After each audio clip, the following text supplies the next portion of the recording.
Bienvenue dans Parle Sud, le podcast de la région Sud. Chaque mois, nous partons à la rencontre de personnalités qui, dans leurs domaines respectifs, qu'il s'agisse de médecine, de sport, d'industrie ou de culture, ont su casser les codes. Nos invités ne font rien comme les autres, c'est ce qui rend leur histoire passionnante.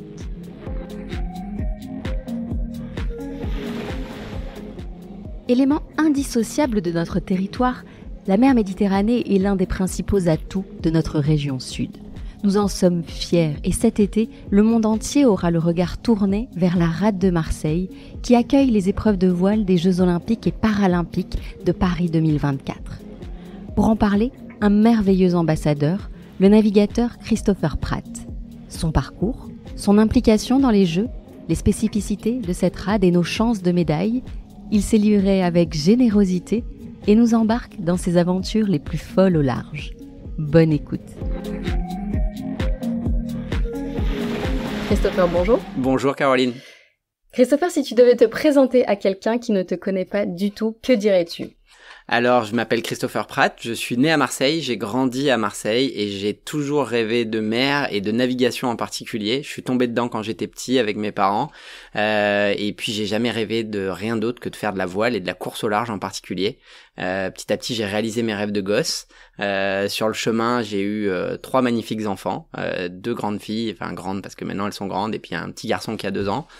J'ai créé une entreprise qui s'appelle Marseille, M-A-R-S-A-I-L pour le jeu de mots, avec laquelle on accompagne des entreprises pour être plus performants dans leur management. Bon bah là tu en as déjà dit beaucoup, on va revenir un peu plus en détail sur tout ça. Nous sommes évidemment très heureux de t'avoir à notre micro alors que Marseille s'apprête à accueillir les épreuves de voile des Jeux Olympiques de Paris 2024. Avant de revenir sur ton implication dans ce merveilleux événement, on va parler de toi, de la genèse de ce parcours. Tu l'as un peu dit, la voile c'était avec tes parents enfants. Est-ce que tu te rappelles à quel âge tu es monté pour la première fois sur un bateau ? Alors je m'en rappelle pas, mais par contre on me l'a dit, c'était vraiment dans mes tout premiers jours puisque mon père avait un écume de mer, c'est un petit bateau de 8 mètres qui était assez classique à l'époque, et donc j'étais dans mon couffin et la légende raconte que ma mère me changeait de bord à chaque virement de bord pour aller vers les calanques. Donc non, ça a commencé très très très jeune. Alors pour celles et ceux qui n'y connaissent rien, je m'inclus dans ces gens-là, changer de bord. Changer de bord, ça veut dire que le vent change de côté du bateau, on change d'amure comme on dit, et donc le bateau va pencher d'un côté puis ensuite de l'autre, et donc du coup il faut arriver à trouver une place pour le couffin, j'imagine, pour que il dégringole pas de l'autre côté du bateau. D'accord, donc ça c'est passion familiale partagée, mais qu'est-ce qui te donne envie d'en faire ton métier et de devenir navigateur pro ? Alors je pense qu'il y a plein de choses. Il y a effectivement les navigations avec mes parents en croisière le week-end et l'été. Il y a les premiers stages de voile en optimiste où déjà je suis un petit peu tout le temps en train de m'imaginer faire des grandes courses, des régates, etc. sur mon petit optimiste qui s'appelait Loulou, Fifi, Riri et Loulou quoi. Et puis ensuite, je pense qu'il y a un peu plus tard vers 10 ans, enfin pas vers 10 ans, à 10 ans, il y a peut-être un fait marquant qui est l'arrivée de Florence Artaud quand elle remporte la route du Rhum avec ce bateau magnifique qui s'appelait Pierre Ier qui était tout doré. Et là je me dis c'est ça que je veux faire en fait, je veux faire de la voile oui, mais je veux faire de la course au large et je veux que ce soit mon métier.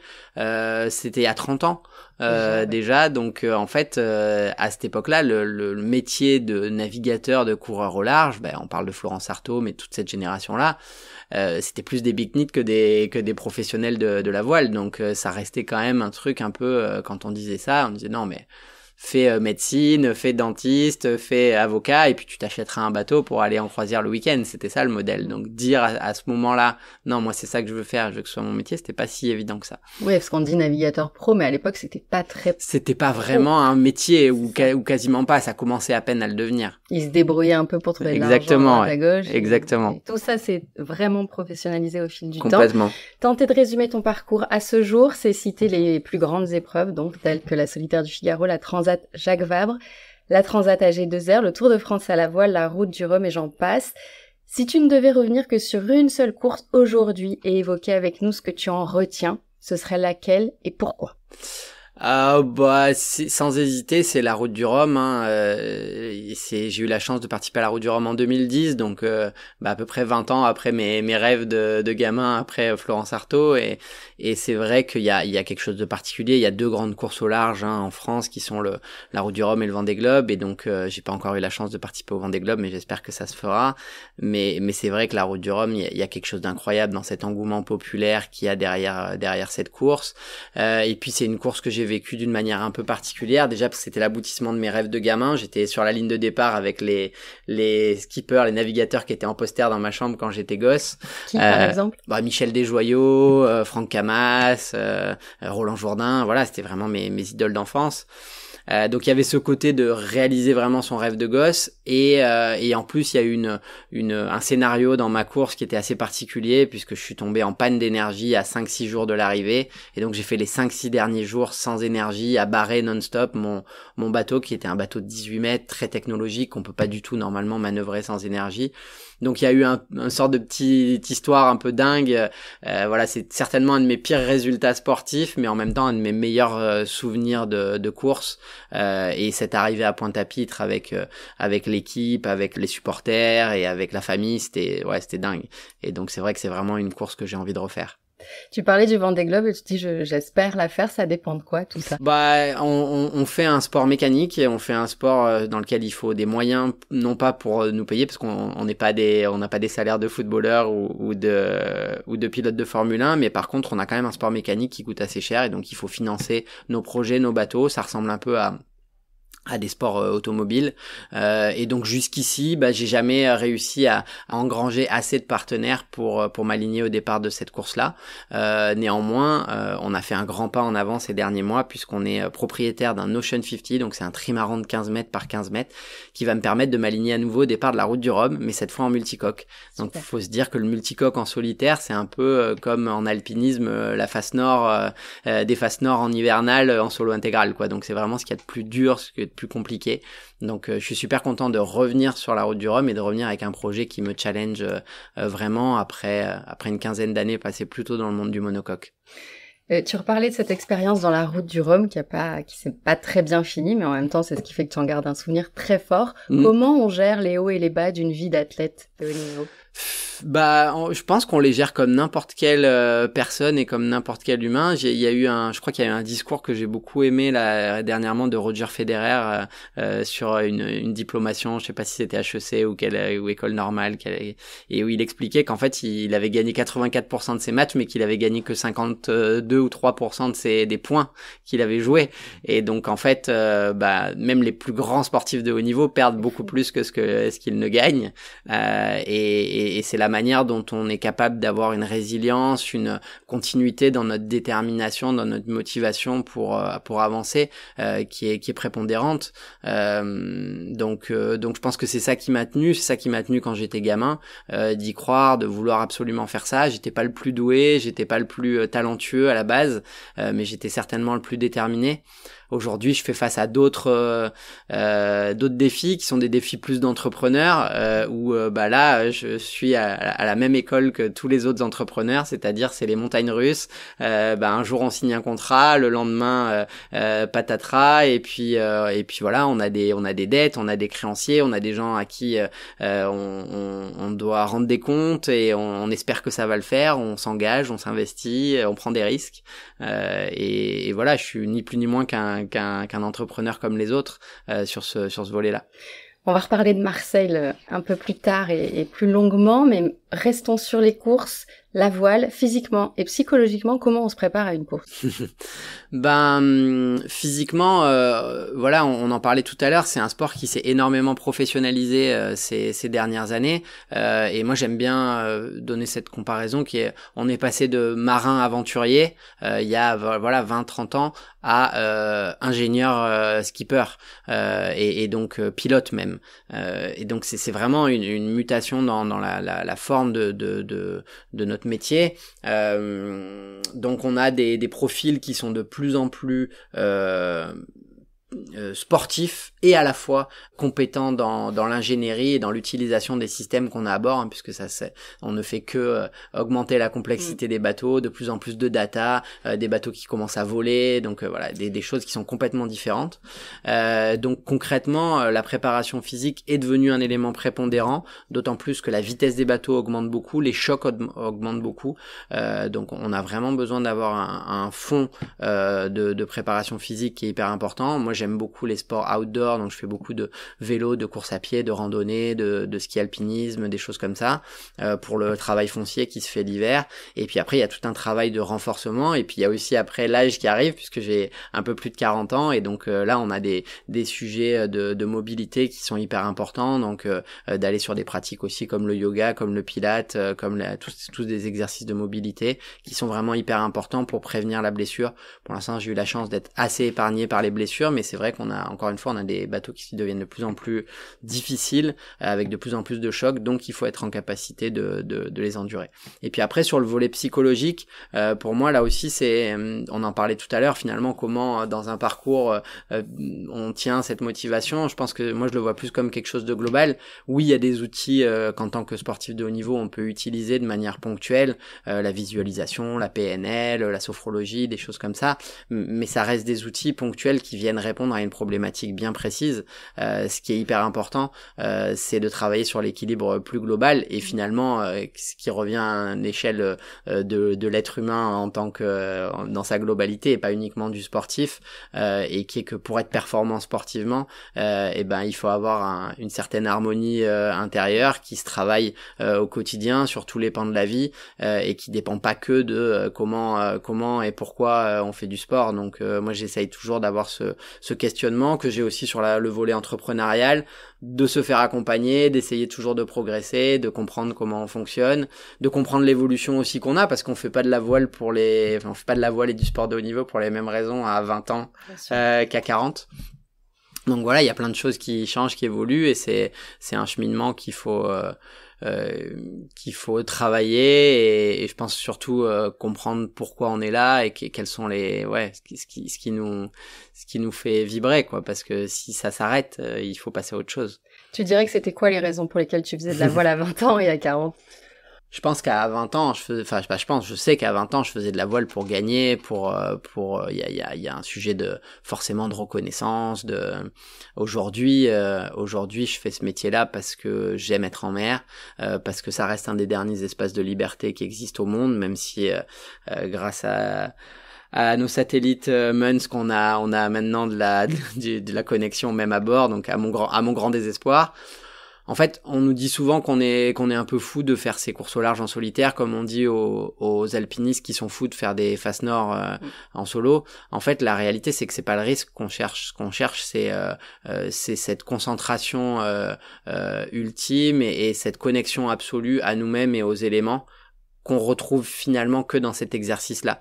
Mais c'est pas le fait qu'il y ait du risque pour notre vie qui change, c'est le fait qu'on a cette connexion aux éléments et à nous-mêmes, et qu'on est dans cette hyper concentration. Il y a plus rien d'autre que de faire avancer notre bateau avec les éléments. Bon, tu as devancé ma question suivante en parlant de désespoir carrément. Effectivement, les navigateurs sont de plus en plus connectés et doivent du contenu à leurs partenaires. Donc tu regrettes le temps où la course était une vraie déconnexion finalement? Oui, complètement. Je trouve que aujourd'hui, là, on est arrivé à un point où finalement, on utilise les applications mobiles et même les réseaux sociaux à bord comme on les utilise à terre, alors qu'il y a encore quelques années, même quelques mois, ça restait du domaine du contrôlable, c'est-à-dire qu'on envoyait des éléments de communication, ce qui est normal. On a des partenaires qui attendent ça, et puis même nous, moi je suis super heureux de partager. Quand je fais une route du Rhum en 2010, j'envoie des slots vidéo chaque jour, mais par contre j'ai pas de l'hyper connexion comme on a aujourd'hui, donc je pense que c'est un vrai enjeu, ce sujet de déconnexion. Il restait peu d'endroits dans le monde où on était déconnecté, mais maintenant il y a du wifi au camp de base de l'Everest, et il y a du satellite en plein milieu de l'océan pour pour des montants qui sont en plus complètement modiques maintenant. Et donc, dans l'ISS. Et dans l'ISS, voilà. Donc non, moi je suis complètement désespéré, bien sûr, qu'on n'arrive pas. Après, ça remet comment on peut dire, ça remet la responsabilité sur nous et uniquement sur nous. C'est-à-dire qu'il ne dépend qu'à nous d'éteindre notre téléphone et de le laisser de côté et d'admirer le paysage ou de lire un bouquin, quoi. T'as le temps de ça, de lire un bouquin en course? Alors, en course, ça dépend des courses. En course en équipage, ça peut éventuellement arriver. En course en double ou en solitaire, non, parce qu'on est vraiment... chaque minute de quiétude est prise plutôt pour un moment de repos. Après, par contre, avoir des moments d'émerveillement, de regarder un coucher de soleil, de regarder un dauphin, voilà, ça peut encore arriver, même si l'évolution des bateaux fait qu'on est de plus en plus enfermé dans nos bateaux, et donc un peu à l'image des premiers pilotes d'avion, quand ils ont appris à voler, ils avaient des lunettes et une écharpe et le coude sur la portière, et puis ils se sont retrouvés enfermés dans des cockpits avec des boutons. Nous on est un peu en train de vivre ça aujourd'hui, hein. On a commencé, moi il y a 20 ans, même il y a encore 5-10 ans, on était tout le temps à l'extérieur des bateaux. Là les bateaux vont tellement vite et les chocs sont tellement violents qu'on est à l'intérieur. Maintenant, on commence même à être sur des sièges suspendus, et avec des centaines de data devant nous, des boutons, des pilotes automatiques qui barrent bien mieux que nous. Donc, c'est une révolution de notre sport, mais c'est sûr que cette partie-là qui nous extrait un peu de l'élément, elle me manque beaucoup. Ouais. On a parlé de lecture. J'ai envie de savoir où et comment tu te ressources.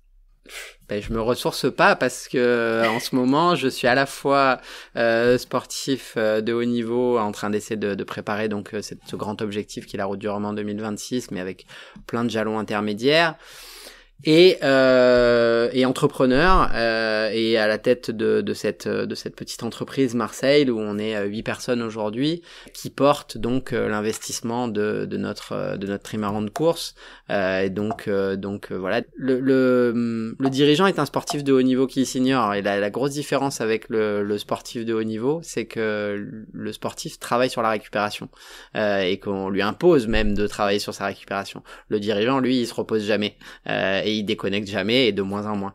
Et donc moi je fais exactement l'erreur que font tous les dirigeants, c'est-à-dire que je suis à fond, et du coup je manque de temps justement pour avoir ces temps de repos qui sont à la fois indispensables pour le sport, mais aussi en tant qu'entrepreneur, et simplement pour vivre, quoi. Donc c'est une phase particulière de notre entreprise, de notre vie, mais où on est en pleine conscience qu'on fait pas les choses exactement comme il faudrait. Tu en parles beaucoup, et c'est bien normal parce qu'aujourd'hui vraiment tes deux parcours, tes deux carrières en fait sont parallèles et aussi importantes l'une que l'autre. Donc ta carrière de sportif et celle d'entrepreneur. Donc en 2008, tu cofondes la société Marseille, spécialisée dans l'événement nautique. Oui. Tu as développé des solutions d'accompagnement pour les entreprises en utilisant les outils donc spécifiques de la course du large. Qu'est-ce qui te nourrit dans cette activité ? En fait, l'idée, l'entreprise, on l'a créée avec Dimitri Deruel à ce moment-là, et notre idée c'était de faire de l'événementiel nautique, de gérer nos projets sportifs, et puis en creusant un peu, je me suis dit mais en fait on peut aller un peu plus loin que ça, on peut faire mieux que d'emmener les gens faire une balade sympa en mer. On peut vraiment utiliser nos outils de sportifs de haut niveau, mais surtout nos outils de navigateurs, de coureurs au large, et de spécialistes de la course en équipage, pour les transposer dans le monde de l'entreprise. Et du coup à ce moment-là j'ai repris des études à la faculté des sciences du sport de Marseille avec Pierre Dantin, et j'ai travaillé sur les sujets de prise de décision et de motivation, et c'est vraiment là que cette idée est née, que on pouvait aller un peu plus loin.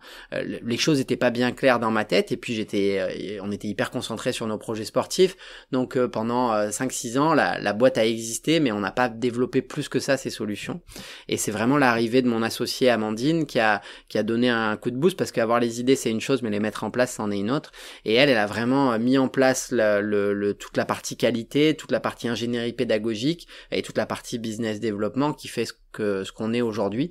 Et donc aujourd'hui, on a un organisme de formation, on a une certification Calliope en formation management, et donc on fait vraiment principalement de la formation management avec des CODIR, des COMEX, en utilisant la voile, avec toujours cette métaphore de dire on va implémenter des situations avec ces CODIR, ces COMEX à bord de voiliers, et on va transposer ça dans leur quotidien dans l'entreprise pour que finalement leur prise de décision, leur process de com, leur manière de fonctionner en gestion de crise soit plus performant, plus efficient et plus épanouissant aussi.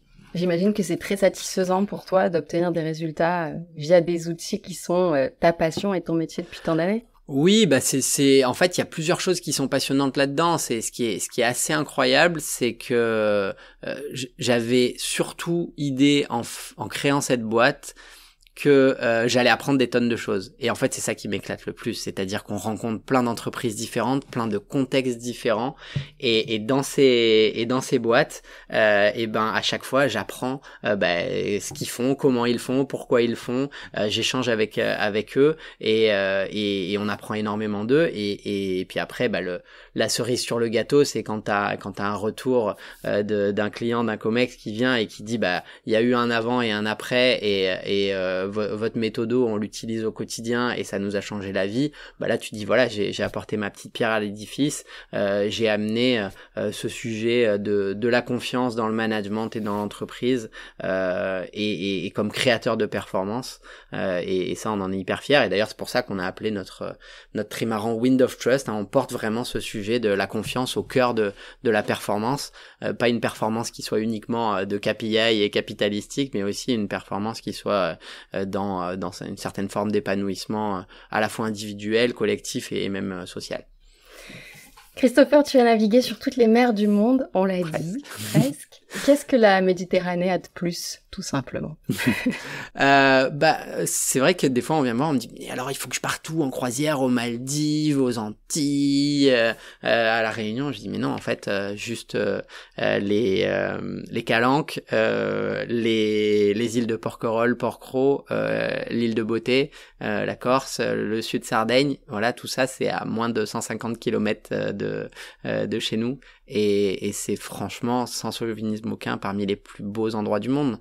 Donc on a une chance incroyable d'avoir ce littoral de région sud qui est tellement varié, tellement divers, et enfin voilà, c'est juste ça suffit, il n'y a pas besoin d'aller plus loin. Notre job maintenant c'est d'arriver à le préserver, et on voit bien qu'on est dans un moment un peu charnière où c'est super cool que on démocratise l'accès à la mer, l'accès aux bateaux, l'accès aux voiliers, l'accès aux criques, l'accès aux calanques, mais là on arrive comme on peut avoir dans le massif du Mont Blanc à ces problématiques de surfréquentation, et donc comment on gère la surfréquentation, le tourisme, les gens qui habitent sur place, c'est hyper dur. J'ai pas du tout de réponse, mais en tout cas on a un littoral qui est incroyable et qui est, moi je m'en lasse pas jamais.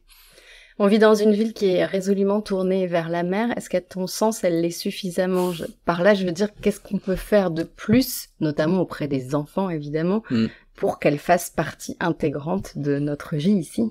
Je pense que c'est une ville maritime, c'est une ville d'histoire maritime. Néanmoins, c'est une ville qui, à mon sens, n'est pas encore assez tournée vers la mer. Je pense que nos politiques publiques n'ont pas pris conscience de l'enjeu et surtout de la chance incroyable et du potentiel incroyable qu'il y a sur ce volet maritime, qui soit culturel, économique, social, sportif. Alors on dit toujours que l'événement crée la politique, ça a été le cas pour AMP 2013, j'espère que ça va être le cas pour les Jeux Olympiques. On va avoir un héritage, on a déjà un héritage qui est cette marina olympique qui est incroyable.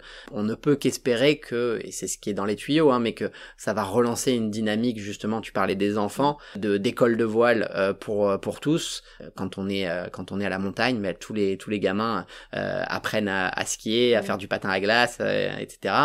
Il faut absolument qu'à Marseille, évidemment, on leur apprenne à nager, et qu'on leur apprenne à naviguer et à pratiquer toutes les activités nautiques. Et donc ça, il y a vraiment un boulevard là-dessus. On a un potentiel incroyable, inouïe, inexploitée sur ce volet nautique, une des plus belles rades du monde, une des plus grandes rades du monde, un des plus grands ports d'Europe en nombre d'anneaux et un potentiel de développement encore inexploité sur toute cette façade portuaire du GPMM. Donc il y a des choses incroyables à faire, mais il faut cette volonté politique. J'en veux pour exemple La Ciotat, il n'y a pas besoin d'aller très loin. La Ciotat, on avait il y a une vingtaine d'années des chantiers en friche et la volonté politique d'un homme a permis de recréer 6000 emplois comme il l'avait promis.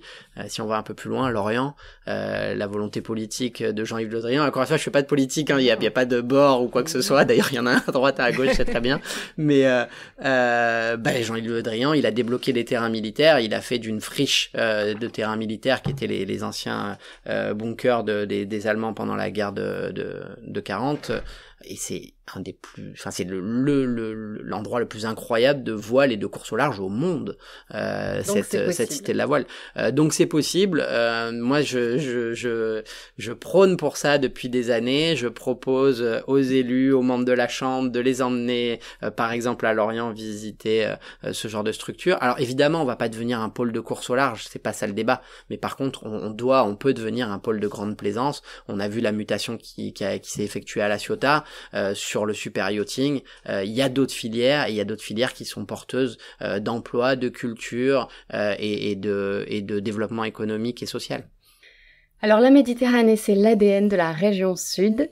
La fameuse rade de Marseille, tu en parlais, située entre la chaîne de l'Estac au nord, les îles du Frioul au sud. Tu la connais par cœur. Elle va attirer tous les regards durant les épreuves de voile des JO. Comment tu t'es impliqué dans l'accueil de cet événement ? Impliqué finalement, on a été un petit peu impliqué au tout départ sur la candidature, donc voilà, c'est vrai que c'est une fierté incroyable d'accueillir les Jeux Olympiques. Je pense que les Marseillais en prennent pas bien conscience, mais on a déjà depuis presque plus de 2 ans les plus grands champions de voile du monde. On a des dizaines de médailles olympiques qui se promènent sur notre plan d'eau tous les jours. C'est juste incroyable. Et puis là aussi, sans chauvinisme aucun, je pense qu'on va avoir des images complètement dingues parce que on a une des plus belles rades du monde et que les derniers Jeux Olympiques qui ont pu avoir lieu, que ce soit à Tokyo, à Rio, ou à Londres ou même à Pékin, ont pas donné des images, en tout cas de stades nautiques tel qu'on peut l'avoir ici, incroyable. Donc je pense que clairement, c'est pas galvaudé que de dire que tous les regards vont être tournés vers Marseille et que ça va être un spectacle fantastique. Concrètement, moi je serai sur la partie Jeux Olympiques pour accompagner la guest experience, c'est-à-dire que je vais commenter les courses pour les gens qui achètent des packages un petit peu premium, un peu comme on pourrait acheter une place en loge pour ce soir pour la finale du top 14. Voilà, je vais venir les accompagner sur ces journées-là, commenter les courses, et donc voilà, c'est super chouette d'être au cœur de l'événement.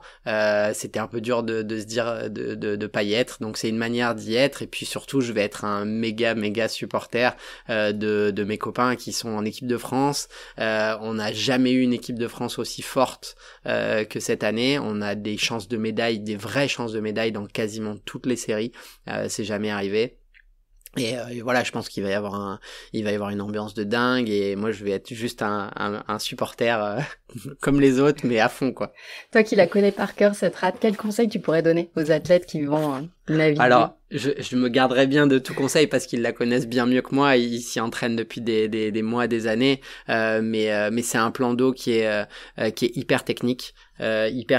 Pourquoi ? Parce que tu l'as dit, entouré par énormément de relief, les calanques sur cette partie sud-est, les îles du Frioul sur la partie sud-ouest, et puis toute la ville sur la partie nord-est, la chaîne de l'Estac sur la partie nord-ouest. Donc vraiment un vent qui est en permanence perturbé par du relief. Donc ça c'est une première chose. Et puis une deuxième chose, c'est que c'est une rade qui néanmoins est quand même assez ouverte à la mer, et donc dans laquelle il y a toujours ce qu'on appelle un clapot, c'est-à-dire des petites vagues qui vont être souvent un peu plus importantes que ce que le vent ne l'est. Et donc on dit toujours que quand il y a un peu plus de vagues que de vent, ça donne des régates qui sont en tout cas une manière de conduire le bateau qui est hyper technique, il faut être hyper précis, hyper fin à la barre, au réglage, et donc ça sera très important. Et puis pour finir, c'est une rade qui peut même en été nous surprendre. On peut avoir un coup de Mistral le lendemain ce qu'on appelle une brise thermique, donc créée par la chaleur, le surlendemain du vent d'est qui va venir des calanques justement très perturbées. Donc il faudra des équipages hyper complets, hyper solides, quelles que soient les conditions. On peut pas ce qu'on appelle typer. On n'aura pas d'équipage typé qui gagneront ces Jeux Olympiques, et il faudra être bon dans toutes les conditions. Et si peut-être dernier point, on aura des medal race qu'on appelle donc la course pour les médailles, qui regroupe les 10 premiers skippers ou équipages de la course à la fin de la semaine. Et ces medal race, elles vont avoir lieu très très proche de la corniche, donc génial pour le spectacle, mais très dur pour les athlètes, parce que c'est un endroit où souvent le vent est encore plus perturbé, et où il y a ce qu'on appelle un sorte de ressac, puisque les vagues viennent taper contre la corniche et rebondir, donc vraiment des conditions très très dures, très techniques pour les athlètes, donc ça va être passionnant. Mais ça promet du beau spectacle. Conseil pour les spectateurs qui n'ont pas eu la chance d'obtenir de billets, où on se place pour profiter du spectacle? Alors, mon conseil, c'est de venir se mettre sur la corniche, parce que notamment pour les medal race, ça va être incroyable. Je pense sur la corniche et sur les plages du Prado, sur les plages du Prado, il va y avoir tout un accès, la mise à l'eau, notamment des kitesurf, des planches, va se faire par les plages du Prado. Enfin, il va y avoir un beau spectacle à terre, et en tout cas au moment où les équipages vont quitter le bord. Et puis ensuite pour les medal race, effectivement autour de la corniche, je pense que ça va être vraiment incroyable, et mon conseil, c'est de venir quand même avec une petite tablette ou quelque chose comme ça, pour avoir à la fois la vue de l'extérieur et quand même la vue télé, puisque maintenant c'est hyper bien filmé. On a des caméras à l'intérieur des planches à voile ou des bateaux en inside, des commentaires avec des spécialistes sur les chaînes télé.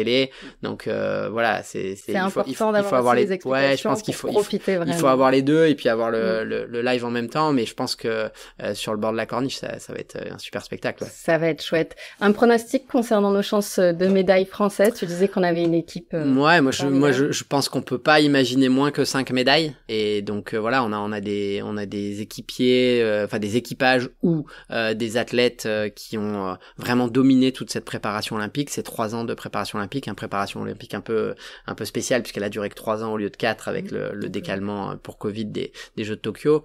Donc non, on a vraiment des chances de médailles, je trouve, beaucoup plus qu'on en a jamais eu, et voilà, ça va être chouette. Donc les Marseillais, Marseillaises, soyez au rendez-vous, et tous les autres d'ailleurs, venez nombreux à Marseille sur la plus belle rade du monde. Sans chauvinisme aucun. Une des plus belles, allez. Soyons sympas. Merci beaucoup Christopher. Merci à toi. Un peu de temps, bonne continuation, et on se retrouve pour les JO. Exactement. C'est la fin de cet épisode de Parle Sud. Nous espérons que vous avez passé un bon moment et que vous serez fidèles à ce rendez-vous. Parlez-en autour de vous, abonnez-vous pour être les premiers informés de la diffusion des prochains épisodes, et n'hésitez pas à nous encourager en laissant des avis et des étoiles sur vos applications de podcast préférées. À très vite.